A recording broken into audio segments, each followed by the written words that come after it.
আজকে আমরা unlimited chicken biryani খেতে গিয়েছিলাম আন্দুলে। কিন্তু গাইস একটা কন্ডিশন ছিল, এখানে আলু আর চিকেন পয়সা দিয়ে কিনতে হবে, শুধুমাত্র রাইসটাই হবে আনলিমিটেড।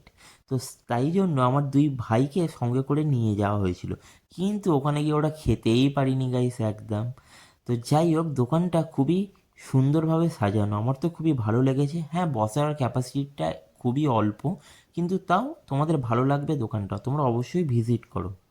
তো এরপর আমরা অর্ডার করেছিলাম chicken A pakora. few minutes later. So guys, chicken pakora আমাদের দিয়ে গেছে। তো আমরা এরপর ট্রাই করব চিকেন পকোড়া। পার পিসের দাম নিয়েছিল 30 টাকা, আমরা 6 পিস অর্ডার করেছিলাম। তো দেখা যাক কেমন খেতে।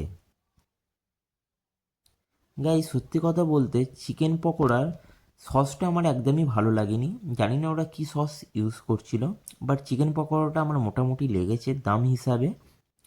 আর ভিতরে কোটিংটা অনেকটাই ছিল, চিকেনের পিস খুবই অল্প ছিল।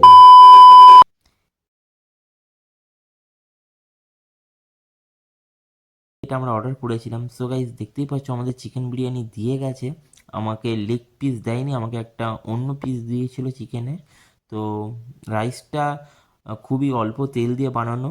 আলুর পিসটা খুব বেশি বড় দেয়নি, মিডিয়াম পিস দিয়েছিল, কিন্তু খুবই নরম ছিল মাংসটা এবং আলুটা। তো গাইস, এরপর আমরা ট্রাই করব চিকেন বিরিয়ানি।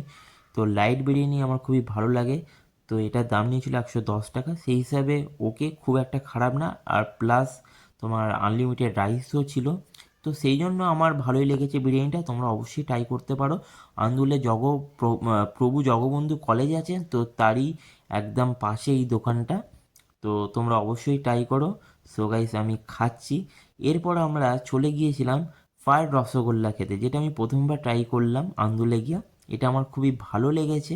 তো এটারও দাম নিয়েছিল 30 টাকা। তো এই ভিডিওটা তোমাদের ভালো লাগলে অবশ্যই লাইক করো, কমেন্ট করো, বন্ধুদের সাথে শেয়ার করো।